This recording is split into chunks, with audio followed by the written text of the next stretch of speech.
আমরা আজকে রিকার্শনের আরো একটা এক্সাম্পল দেখার চেষ্টা করব। আমরা যদি আমাদের রিটার্ন ফাংশনের দিকে লক্ষ্য করি এবং মেইন ফাংশন থেকে আমাদের এক্সিকিউশন স্টার্ট করি, আমরা দেখতে পাচ্ছি আমরা একটা ভেরিয়েবল এ ডিক্লেয়ার করেছি যেটার ভ্যালু অ্যাসাইন করা হয়েছে 4। দেন আমরা ভেরি ফার্স্ট কলটা দিয়েছি আমাদের আরইসি আরইসি 4 দিয়ে, এবং সেটা আমাদের জন্য যেই ভ্যালুটা রিটার্ন করবে সেটা আমরা অ্যাসাইন করেছি আনসারের মধ্যে। ওকে, সো আমরা যদি লাইন বাই লাইন এক্সিকিউশন বোঝার চেষ্টা করি, আমাদের প্রোগ্রাম মেইন ফাংশন দিয়ে শুরু হওয়ার পর সে ভেরিয়েবল অ্যাসাইন করলো, দেন সে এখানে এসে একটা ফাংশন কল ফেস করবে। সো এই ফাংশন কল যখন সে ফেস করবে, এটার ডেফিনেশন খুঁজতে সে চলে আসবে উপরে। ওকে, দ্যাট মিনস আমার আরইসি 4 দিয়ে আমার এখানে একটা কল হবে। আমরা যদি সাথে সাথে একটা স্টেক মেনটেন করার চেষ্টা করি, তাহলে আমার ভেরি ফার্স্ট কলটা অ্যাজ ইউজুয়াল মেইন দিয়ে শুরু হবে। দেন মেইন কল দিয়েছে আমার আরইসি 4 কে। সো আমরা আরইসি 4 কেও স্টেকের মধ্যে পুশ করলাম। দেন আরইসি 4 নিয়ে যখন আমরা আমার ফাংশন ডেফিনেশনে চলে আসলাম, এখানে আমরা দেখতে পাচ্ছি আমাদের একটা কেস বা বেস কেস আছে, যেটাতে আমরা দেখতে পাচ্ছি সেটা চেক করতেছে এ মড 2 ইকুয়াল ইকুয়াল 0 কিনা। এখন আমরা এ ইকুয়াল টু 4 নিয়ে কাজ করতেছি। সো এ মড 2 ইকুয়াল ইকুয়াল 0, এবং সে চেক করতেছে এ গ্রেটার দেন, সরি আমরা এটা একটু এডিট করে দিব, এটা এ লেস দেন এর জন্যই আমরা কাজ করাই, তাহলে আমাদের বিষয়টা বোঝা যাবে। সো এ লেস দেন 1 কিনা, না এ লেস দেন 1 না, এই কারণে আমার ইফ কন্ডিশন স্যাটিসফাইড না এবং কোনো ভ্যালু রিটার্ন হবে না। দেন সে স্বাভাবিকভাবে পরের লাইনে চলে আসবে k equal to a minus 1। So a minus 1 মানে হচ্ছে এর মান যেহেতু 4, তার মানে কে এর মান হয়ে যাবে এখানে 3। ওকে, সে এখানে জাস্ট কে এর মধ্যে 3 অ্যাসাইন করেছে, বাট এর ভ্যালু কিন্তু এখনো 4 আছে, এর ভ্যালু 3 হয়ে যায়নি। ওকে, দেন এর পরের লাইনে চলে আসবে সে স্বাভাবিকভাবে এম ইকুয়াল টু, সে দেখতে পাচ্ছে এখানে আরেকটা ফাংশন কল আছে র্যাক এ মাইনাস 1, আর এর ভ্যালু যেহেতু 4, so 4 minus 1 equal to rack 3 দিয়ে একটা কল হবে। এখানে কিন্তু তার র্যাক 3 এর ভ্যালুর সাথে কে সাম করার কথা, কিন্তু র্যাক 3 এর ভ্যালু তো আমরা জানি না। ওই কারণে এখন আমরা এই যে সাম করার বিষয়টা, এগুলা এখন করতে পারবো না। আমাকে জাস্ট যেটা করতে হবে, এই কলটা আগে দিতে হবে। তো আমরা র্যাক 4 থেকে র্যাক 4 মাইনাস 1, র্যাক 3 দিয়ে একটা কল দিব। এই যে যোগ করার বিষয়গুলো আমরা আপাতত এগুলোকে পেন্ডিং রেখে দিই। ওকে, এবং যেহেতু সে 4 দিয়ে কল দেওয়ার কারণে উপরে চলে গিয়েছে, সে কিন্তু এই লাইনটাও এক্সিকিউট করতে পারেনি। এটাকে আমরা বলতে পারি পেন্ডিং লাইন বা পেন্ডিং টাস্ক। সো র্যাক 3 নিয়ে যখন সে উপরে চলে এসেছে, এখানে এসে সে এর মান 3 খুঁজে পাবে এবং সে চেক করবে কেস বা বেস কেস স্যাটিসফাই করে কিনা, না এটা স্যাটিসফাই করতেছে না।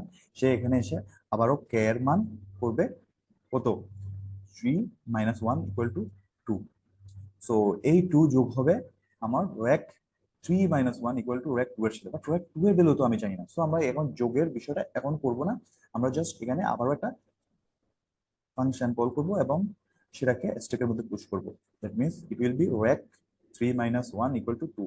সো আমরা র্যাক 2 দিয়ে কল দিলাম, আবার এখানে আমরা বেস কেস চেক করব, না এটা স্যাটিসফাই করতেছে না, কে এর ভ্যালু সেই অনুযায়ী চেঞ্জ হবে, কে এর ভ্যালু হয়ে যাবে 1। এখানে এসে র্যাক 2 মাইনাস 1 ইকুয়াল টু 1 দিয়ে আমি আবারও একটা কল দিব। সো র্যাক 1 কে আমরা এখানে পুশ করলাম, আবারও আমরা বেস কেস চেক করব, না বেস কেস ম্যাচ করতেছে না ফুলি। সো সে চলে আসবে এখানে, এখন আমার কেয়ার ভ্যালু হয়ে যাবে 0। এখানে এসে সে দেখবে হচ্ছে র্যাক, আমার যেহেতু এখন এর ভ্যালু 1, সো র্যাক 1 মাইনাস 1 দিয়ে সে কলটা দিবে। দ্যাট মিনস র্যাক 0 এর ভ্যালুর সাথে সে ক্যাকে যোগ করবে, বাট র্যাক 0 এর ভ্যালু তো আমি জানি না। সো র্যাক 1 থেকে র্যাক 0 কল হবে।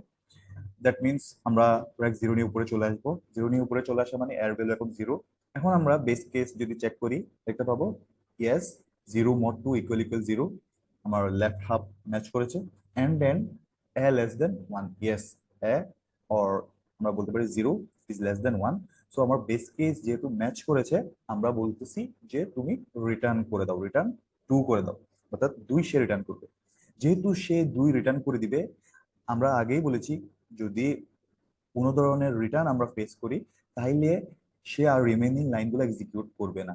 অর্থাৎ র্যাক 0 দিয়ে আমরা যে কলটা দিয়েছি, সে এখানে এসে ভ্যালু রিটার্ন করে দেওয়ার কারণে সে এই লাইনগুলোতে আর আসতেই পারবে না, তার এই লাইনগুলোর এক্সিকিউশন পসিবল না।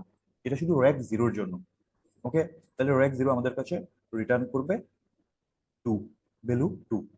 তো আমি যদি আরেকটা কালার ইউজ করি, র্যাক 0 আমাদের কাছে রিটার্ন করতেছে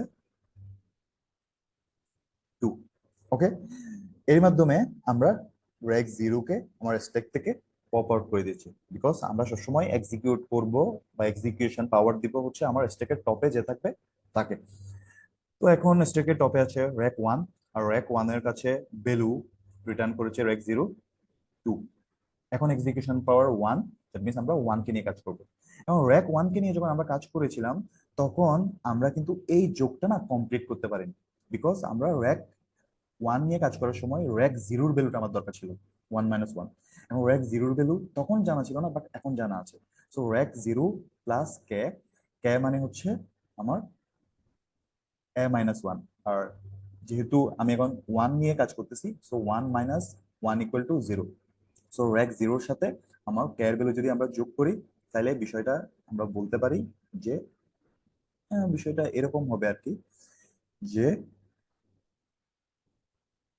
র্যাক 1 এর কাছে র্যাক 0 2 রিটার্ন করেছিল, তার সাথে কে সাম করলে আমরা পাবো হচ্ছে 0 = 2। অর্থাৎ এই 2 নিয়ে র্যাক 1 এক্সিকিউশন পাওয়ার রিটার্ন করবে র্যাক 2 এর কাছে, আর র্যাক 1 কে আমরা স্ট্যাক থেকে পপ আউট করে দিয়েছি। ওকে, এই যে রিটার্ন করবে বলতেছি, এই রিটার্নটা আসলে এখানে হচ্ছে না, রিটার্নটা হচ্ছে এই যে আমরা এম রিটার্ন করতেছি, দ্যাট মিন্স আমার 2 + 0 = 2 = এম, আর সেই এমটাকে আমরা রিটার্ন করে দিচ্ছি। এখন যদি রিটার্নটা হবে কোথায়, রিটার্নটা হয় হচ্ছে তার প্যারেন্ট ফাংশনের কাছে, বিকজ এই লাইনের পরে তো আর কোনো লাইন নাই। তাইলে এই লাইনের পরে যেহেতু আর কোনো লাইন নাই, আমরা বলতে পারি যে র্যাক 1 এর এক্সিকিউশন শেষ। সো র্যাক 1 তার এক্সিকিউশন শেষ করে, যদি শেষ করে ফেলে, তাহলে এখন এক্সিকিউশন চলে আসবে স্ট্যাকের এর পরের এলিমেন্টে, বা র্যাক 1 কে যে কল দিয়েছে তার কাছে। ওকে, সো এখন আমার এক্সিকিউশন পাওয়ার র্যাক 2 এর কাছে চলে এসেছে। এখন র্যাক 2 কে নিয়ে যদি আমরা কাজ করি, আমরা দেখব র্যাক 2 এই লাইনে এসে সে তার কাজ কমপ্লিট করতে পারেনি, বিকজ তাকে র্যাক 2 - 1 = র্যাক 1 দিয়ে একটা কল দেওয়া লাগছে। তখন কিন্তু আমাদের কাছে র্যাক 1 এর ভ্যালু জানা ছিল না, এখন কিন্তু আমাদের কাছে র্যাক 1 এর ভ্যালু জানা আছে, যেটা হচ্ছে 2। আর তার সাথে আমরা কে কে যোগ করব, কে হচ্ছে আমার a-1 যে উপরে আছে। সো 2 - 1 = 1। তাহলে র্যাক র্যাক 1 এর ভ্যালু 2, র্যাক 1 এর ভ্যালু হচ্ছে 2, তার সাথে ক্যার ভ্যালু হচ্ছে 1 = 3। এই 3 নিয়ে র্যাক 2 তার এক্সিকিউশন শেষ করে রিটার্ন করবে র্যাক 3 এর কাছে। ওকে, তো এখন এক্সিকিউশন চলে আসছে র্যাক 3 এর কাছে। র্যাক 3 এর কাছে চলে আসা মানে আমরা জানি র্যাক 3 তার বাকি সবগুলো লাইন কমপ্লিট করতে পারলেও, এই যে এখানে এসে তাকে র্যাক 2 দিয়ে একটা কল দেওয়া লাগছিল, because rack 3 - 1 = rack 2। So rack 2 এর ভ্যালু তখন জানা ছিল না, বাট এখন জানা আছে, র্যাক 2 এর ভ্যালু হচ্ছে 3। তার সেই 3 এর সাথে আমরা কে যোগ করব। সো 3 - 1 = 2। সো কে এর মান হচ্ছে 2, র্যাক 3 এর ভ্যালু হচ্ছে 3, আর কে এর মান হচ্ছে 2। সো আমরা 3 + 2 = 5 বসাইলাম। সেই 5 নিয়ে র্যাক 3 আমাদের কাছে রিটার্ন করবে এবং এক্সিকিউশন পাওয়ার চলে আসবে হচ্ছে র্যাক 4 এর কাছে। এখন র্যাক 4 নিয়ে যদি আমরা কাজ করি, আমরা দেখতে পাবো র্যাক 4 এখানে তার এক্সিকিউশন কমপ্লিট করতে পারেনি, বিকজ তাকে র্যাক 3 দিয়ে একটা কল দেওয়া লাগছিল।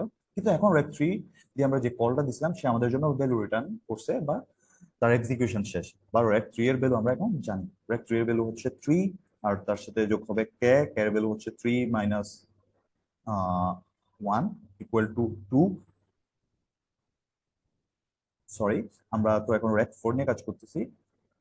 সো কে, কে এর ভ্যালু হবে 4 - 1 = 3। তো আমরা বলতে পারি যে র্যাক 3 থেকে আসা ভ্যালু হচ্ছে 5, আর কে এর ভ্যালু হচ্ছে আমার 3 ইজ ইকুয়াল টু 8, সেই এই 8 নিয়ে রিটার্ন করবে হচ্ছে, অর্থাৎ র্যাক 4 এর কাছেই এই ভ্যালুটা রিটার্ন করবে। ওকে, সো আমরা বলতে পারি র্যাক 4 এর কাজ শেষ এবং এক্সিকিউশন পাওয়ার চলে আসবে মেইনের কাছে।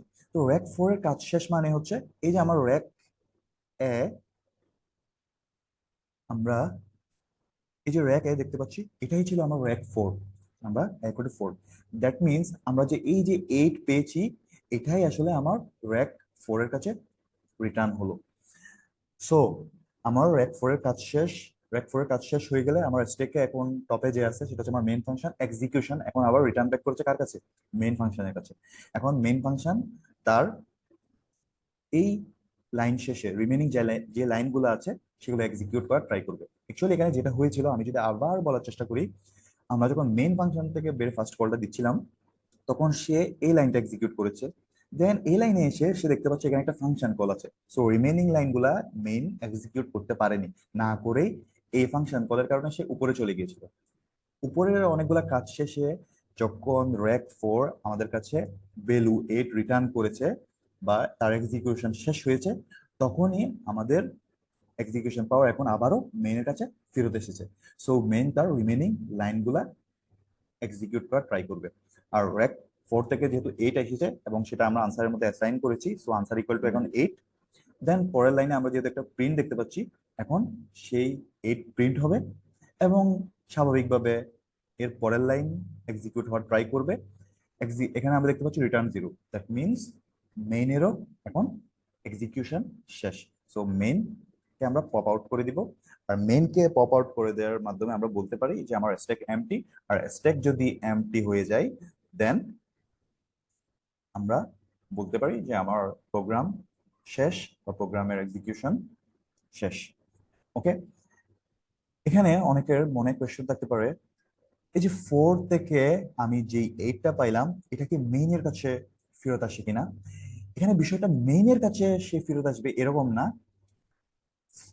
8 ভ্যালুটা 4 আমার র্যাক 4 এর কাছেই ফেরত আসবে, আর র্যাক 4 এর কাছে ফেরত আসে মানে র্যাক 4 এর এক্সিকিউশন শেষ। আর র্যাক 4 এর যদি এক্সিকিউশন শেষ হয়ে যায়, তাহলে আমার স্ট্যাকের রিমেইনিং ফাংশন কলগুলা কাজ করা শুরু করবে। তাহলে আমার স্ট্যাকের রিমেইনিং ফাংশন কলটা সেক্ষেত্রে মেইন, দ্যাট মিনস এক্সিকিউশন পাওয়ারটাই মেইনের কাছে চলে আসবে। ওকে, তো এখন তাহলে কোয়েশ্চেন হচ্ছে, মেইন যে রিটার্ন 0টা করলো, এটা কার কাছে রিটার্ন হলো? আমরা যখন প্রোগ্রামের রানে ক্লিক করি, তখন অ্যাকচুয়ালি আমার মেইন ফাংশনটা কল হয়। অর্থাৎ এই যে এটা মেইন ফাংশন, এটা কিন্তু কলই মেইন ফাংশন।